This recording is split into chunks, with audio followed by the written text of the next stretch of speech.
Do you see this as a left-wing movement, or do you see this more as a populist, apolitical movement? Well, I think that people, especially young people, have a right to be pissed off because they're getting getting Social Security. I'm paying all this stuff. Well, not only that. Look, we've sold the paying... young generation short. Yeah. We've put them through these government schools. We've loaded them up with debt. One of the problems people want is the forgiveness of the student loans.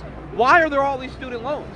It's because the government guaranteed them. If the government minded its own business, then nobody could get a student loan. Well, there's never been a monopoly without government involvement. No, but my point is, if it wasn't for the government, college would be cheap.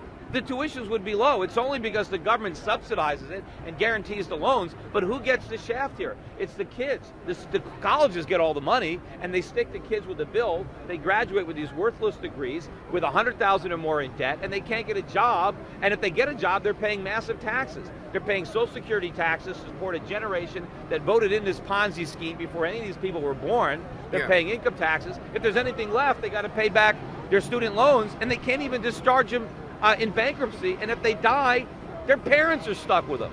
So I think, I think the blame on government. Of course, the government did it. Well, it's not all the blame of the government. Well, who else did it? Who guaranteed? You guys work together. You guys are part of the No. same team. Wall Street is. I agree. Who lobbies? No, you're right. But why are there lobbyists? Why are lobbyists successful? Because government has power and influence. The problem is the government. If the government couldn't dole out special favors and subsidies, there would be no lobbyists. So what you've got to do is take the power away from government and bring it back to the people. Then you guys would own everything. No, then we'd have freedom. Then we'd be a wealthy country like we used to be before the government came in and screwed it all up. We created the wealthiest society that the world had ever seen. The standard of living, you go back to 1950, the average American had a standard of living nobody can match anywhere in the world. That's not true today, because we don't lead the world in freedom. We lead the world now in big government and regulation and central banking. That is the problem. We have to go back to the Constitution. We have to go back to our roots.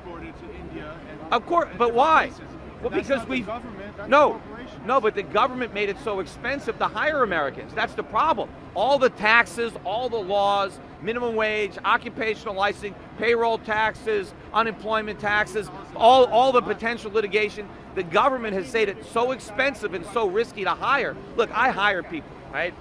And a lot of times I'm reluctant to hire people. I try to avoid it because the problem is the government makes it too expensive. I know a lot of small businessmen that do everything they can not to hire people because they don't want the headache from the government. They don't want the legal liability. They don't want the government dragging them into court and suing them because they don't think they hired somebody the right way, or maybe they fired them for the wrong reason.